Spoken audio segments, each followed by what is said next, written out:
Well, hello there. Well, hey, friends, I want to introduce you to a friend of mine, brother Shabazz, and he is up in Harlem, New York City, one of the hot spots for COVID-19 coronavirus. Brother Shabazz, let's talk a little bit today about what's going on in your context and as you think about interacting with church leaders we're all going through this together, some people a little bit more than others. So tell us a little bit what's going on in your area and kind of the way that this is challenging your ministry. Well, thank you so much, Brother Turner, for this opportunity. I think this is a season where we all truly have to pull together and kind of mesh and see what we can do to encourage and strengthen one another. As you know, New York City is certainly one of the clusters and one of the hotbeds of the coronavirus. We, by all probability, have more confirmed cases of the coronavirus and more death per capita than any place else in the United States of America. And of course, the coronavirus is no respecter of person. It has also adversely affected so many that are New Testament Christians. It's been my good fortune to be able to connect with probably on a weekly basis about 70 gospel preachers across the country. We have one conference call every Wednesday, another every Saturday, about 40 guys on one call, about 25, 30 on the other, praying for each other, trying to share ideas, concepts, updating one another about what's going on in our respective parts of the country. And that's really been beneficial and helpful to me. I really think, Brother Turner, a good place for gospel preachers, for elderships, for other traditional leaderships to start is with just a moment of new self-honesty and admit the fact that this is an unprecedented event. We've not seen anything like this in our lifetime, and we do not have all of the magic answers. I'm sure that in a very prayerful and methodical way that elderships, that gospel preachers, and traditional church leaders across the country are trying to do the best that they can to come up with plausible approaches to minister not only to our members, but let's not forget that we are also ministering to communities throughout the United States of America. And how do you do that in this horrific pandemic? So I think there has to be, if nothing else, but for a moment of self-comfort.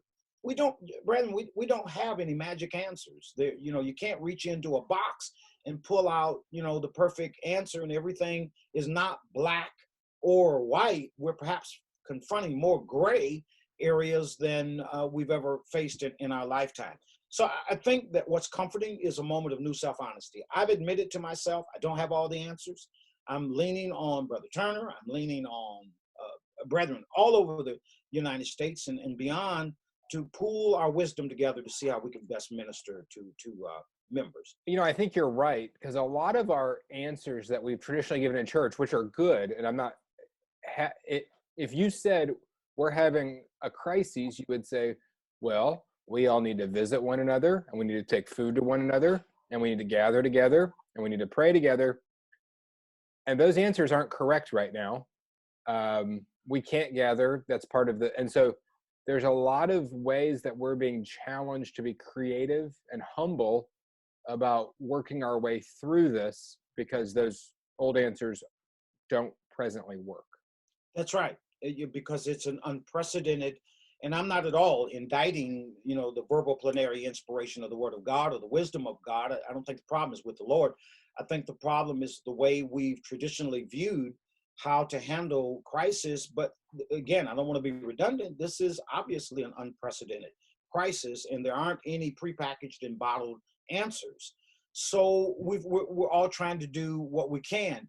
Brother Turner, it's also helped me learn more compassion, because I think that there are a number of ministers and elders and traditional leaders that are making decisions that I wouldn't agree with. But I have to believe that they're doing as best as they possibly can to meet their respective ministries in the context of their crisis. I think that the second thing that all of us are confronted with is realizing the importance of connectivity and the many innovative ways in which we are trying to simply stay connected as membership. Brother Turner, the Harlem Church of Christ has not met in her building since March 15th. And so we've been forced out of our comfort zone to discover ways in which we can simply keep our membership connected. And I've gone back to what I call, for lack of a better term, old school ministry. I'm investing 2.5 days a week physically telephone calling every member that I can reach, just for the sense of connectivity. Status check. Are you safe? Are you healthy? Are you able to get out and get the bare necessities? I start with the senior members and then kind of matriculate my way down. Telephone, we've had to purchase a texting app so that we can mass text the members. We're using Zoom and we're video chatting as much as possible. We have to stay connected in this time of crisis. There's a lot of challenges.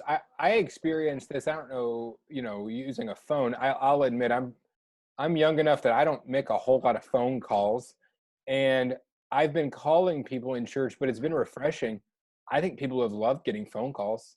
We have Yes, people who have really enjoyed that. So it's not all bad. absolutely.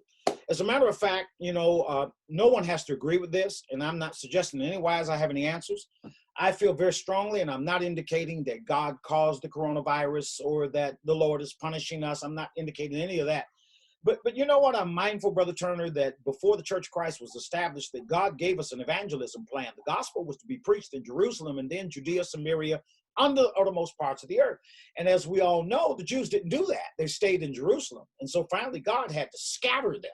But when he scattered them, they went everywhere preaching the word. God moved them out of their comfort zone.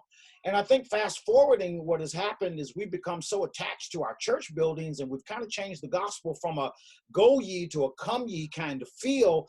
And right now, I cannot remember a time when I have seen more churches on the web and on the internet. We've been forced out of our buildings. We've been forced out of our comfort zones. Ministers who know nothing about GoToMeeting, Zoom, Facebook Live, nothing about that, they're having to learn. And they are also forced to get outside of our building to reach these members. The gospel has dominated the internet like no other time. Yeah. It's like God has forced us out of our comfort zone to carry the gospel. So there's some good that comes out of this. Well, isn't it interesting that like Sunday morning has been this real bandwidth issue nationwide Yes, because so many people are streaming. We're finding and reaching people who otherwise were not interested in coming to our buildings. When we're using Zoom and FaceTime to talk to people, we're talking to people who weren't terribly interested in talking to us before. yes. I think you're right. I think there's a ton of opportunity right now to think about the church as a sent people and not as kind of staffing a building. Right. That's right. The third thing I'd like to quickly suggest, and I don't know about brethren across the country, but I'm trying to use time right now to engage proactive thinking. And I'm looking as much as I can up the tunnel of time, 3 months, 4 months, and trying to come up with a proactive plan of restoration to normalcy. What will congregations look like 3 months up the road, 4 months up the road? And so we're brainstorming. Our leadership is brainstorming. Can we start out with because this won't be like next Sunday, let's all go back to worship. That won't happen. And so we're looking at the notion of staggered services, maybe 75 people, 50 people at a 8 a.m., at a 10 a.m., at a 12 a.m., a staff of people to meet folk at the door with the thermometers to check temperature in the ear kind of thing, so as to continue to do our part to keep down the spread of this virus. I think that as I talk to membership about this, it brings a source of comfort to them to think that, all right, this really is one day going to pass. And, we are going to get back to some facsimile of normalcy. It's interesting to me that that's brought a calm and a source of comfort to a lot of the members to know that we're thinking already about getting back to normal. I think that if there's any silver lining good news in this, we are learning there's some habits we're developing right now that will keep with us. One of them I think is really interesting. I like talking to church people about this, but You know, a year ago, if you had a person thinking about transmission of a disease, you would say, I don't want to get that. That would be your whole goal would be, I'm going to stay away from sick people because I don't want to get the flu. I'm going to stay away from that person because I don't want to get that. With with this virus, we are wearing masks and we're staying at home to protect others in case we have it.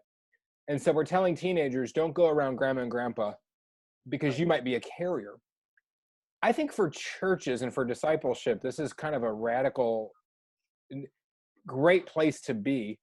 I think most ministers would agree that our churches can be a little bit more consumeristic than we'd prefer. We have people who kind of like their way and like their habits and like their preferences and their traditions. And what if churches, when we get back to normalcy, have people who are walking around and the very first thing they're thinking about is looking after the needs of others? Yes. Well, you know what? I've intentionally created a culture in the Church of Christ here in Harlem for probably the last 8 years, 10 years. Every year during flu season, we publicly ask the congregation to stop shaking hands, to Well, wow. stop hugging. We have this proverbial elbow bump that we do, and we've done this every year, probably for 8 or 10 years. It is not at all an uncommon practice to enter into the worship services at the Harlem Church of Christ and see multiple numbers of people wearing masks. This was long before the coronavirus. In addition, we're kind of a unique congregation in that every Lord's Day, there have been many Sundays when almost the entire world is represented in our services because we get all of these international travelers who come sightseeing through Harlem and they come to our services. So we've long since kind of had a little bit of a different mindset about this. So it won't be such a culture shock when Harlem gets back to some normalcy and we're, wearing masks and we're careful about handshaking and embracing. Are you gonna? Hey, I'd like to ask you: are you gonna shake hands after this, or is that something that people are gonna drop as a custom? What do you think? I don't know the answer to that. I think that that wisdom dictates that we be prudent enough to listen to the voices of facts. For instance, 24 hours ago, the Governor Cuomo in New York City and our governor here in New Jersey made it known that there is a 1.5% drop at the curve, creating flatline, which is not a horrific number, but it means there were less people dying, 1.5% more. There were less people confirmed cases, which means that we're getting better. Well, as that continues and progresses, I think that we can get to a point where we can all get back together. But what we come back together, just hugging each other and handshaking and embracing, I'm not sure would be the most sagacious approach to this. I think it's going to have to be a slow and methodical return to normalcy based on the facts. I mean, there's less exposure to the virus. And in my mind, this is so bigger, Brother Turner. This is so much bigger than federal, state, and city legislation and mandate. This is about life and death. It, It really is. It gives us a lot to think about. I think that churches are. I think the thing that I think is cool here, and it kind of gives me some energy about it, is I think the things churches are talking right now about are life and death and community and food and money. And that, you know what, like the New Testament talks about all that stuff. yes, And sometimes maybe there were Wednesday evening Bible studies where people sat around and got their heads up in the clouds and started talking about stuff that really never hit the ground. And right now we're dealing with real life, and I think it is energizing. And I think it might be a real witness to our communities that we care about them and we care about the things that matter to them. yes, yes. You know what? I know we don't have a lot of time. I want to revert back to a early question that you asked in terms of ministering, because there's so much death, not just in New York, but everywhere. For a number of years, I had what I call a second life. I worked in patient relations at POH Medical Center for a time when I was in Pontiac, Michigan. It was a department of the hospital where pastoral care and patient relations was kind of mixed together. It was a level 1 trauma center, which mean all of the gunshot victims, all of the really bad cases came to our hospital. And so I was that guy. If I walked in with the attending physician, the news probably wasn't good. And I dealt so much with that, and that I think has helped me in this particular pandemic scenario. And often the doctors would come in and give the medical view of it. And then if the loved one passed away, they would leave, and then I would have to pick up ministry. And one of the things I learned to do is to help people try to wrap their minds around the concept that man, as God teaches, really is a trichotomy being. He is body, soul, and spirit. And while this might not be ultimately comforting, the fact of the matter is, at the time of transition, the real loved one has already gone. And what we're looking to do is to practice some customs and traditions to bring self-comfort and to wrap our minds around the notion of transition. But can you remember that if you don't get a chance to do that, that your loved one has already transitioned, the real person, not that earthly tabernacle that the real them lived in. And trying to help people understand, if you could just wrap your mind around that concept to know that that person has already transitioned, maybe that won't, maybe it'll help with the emotional crisis of, you know what, I need to say one more goodbye. Of course you do, but just know that goodbye is to an earthly tabernacle and not to the real person. They're already transitioned. And it brought comfort to a number of people. And I've gone back to using that approach during this pandemic, just saying to people, does it bring any comfort for you to know that your loved one has already transitioned to the other side? No more sickness, no more death.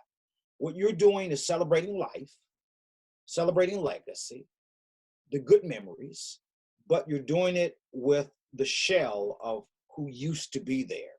Does that help you at all? And I'd like to think in some cases it has helped. Oh, that's a good word. That's a good word. Hey, I wanted to ask you that you said you're meeting with ministers. If we have anybody who's watching this today who'd like to be in touch with you, would that be okay for them to contact you through email or see if they could be in on any of those calls? Absolutely. I'd be more than happy. There are about 35, 40 of us Saturday night at 7 o'clock. And I got to tell you, the Saturday night at 7 o'clock is about ministers ministering to ministers. And that's the primary objective. We pray for each other. And there is one of us who does a short devotion. And that word is designed to encourage gospel preachers who are going through this crisis. And then we share some other information. For instance, we're planning a nationwide 12-hour of prayer that is going to happen very shortly, where the country will be divided into 4 portions, 3 hours in this portion, 3 hours, and et cetera, for devotion and prayer that we're doing collectively. The other one that happens midweek has a little bit different design. That one, we all kind of report in to each other, what's going on in New York, what's going on in Florida, what's going on in Mississippi.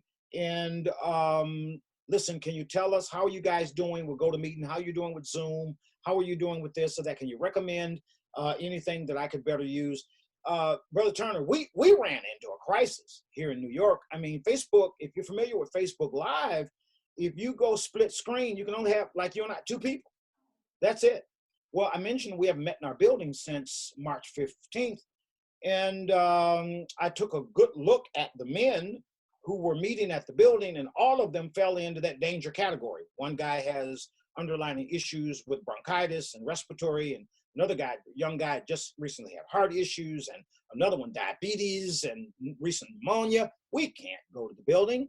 So we had to default to Zoom, which will give us split screens, and then try to upload that Zoom to Facebook Live. Some churches still have a small crew that's video record or broadcasting from the building. We can't do that. That's right.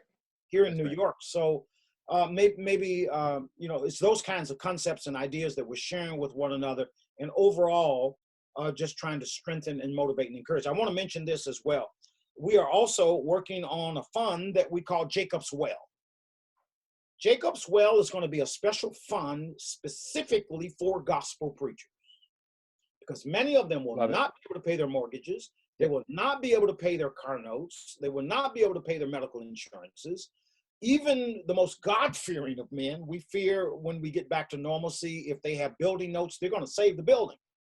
They're going to pay the building note. They're going to keep utilities on. More often than not, and this is not an indictment, it's just an observation, more often than not, the gospel preacher becomes an after consideration. So we're creating a fund where we will soon raise monies and make a one-time contribution to a gospel preacher who's struggling to pay a car note, struggling to pay his rent. We're trying to see what this is going to look like 3 months, 4 months up the road. Okay, Jacob's Well, that's incredible. And some of you watching this today are going to be interested in this. So if somebody wanted to make a gift to Jacob's Well, how would they do that? We're still in the process of formulating. If they would just articulate the interest to my email, drojshabazz@msn.com. Once we get the hardcore in place, I'm one of those guys, I like to dot I's and cross T's. Back when the hurricane hit Houston, Texas, myself and the elders and Brother John Tillman Jr. from Houston, Texas came together. We raised about $70,000. And but we had a good infrastructure in place for accountability, because I feel strongly that if people are going to donate their monies, they have every right to know where every dime of that money went and that it was spent responsibly. So yeah. Okay, so if you're watching this, you can be prayerful. You can be a part of the Getting Your Region 4 hours of prayer. Also think about Jacob's Well. Thank you so much for being with us today, Brother Shabazz. This has been fantastic. I'm so glad to meet you and connect, and I'm encouraged by what you're up to. Thank you, Brother Turner. God bless you. Stay safe. Stay healthy. God bless you. Bye-bye.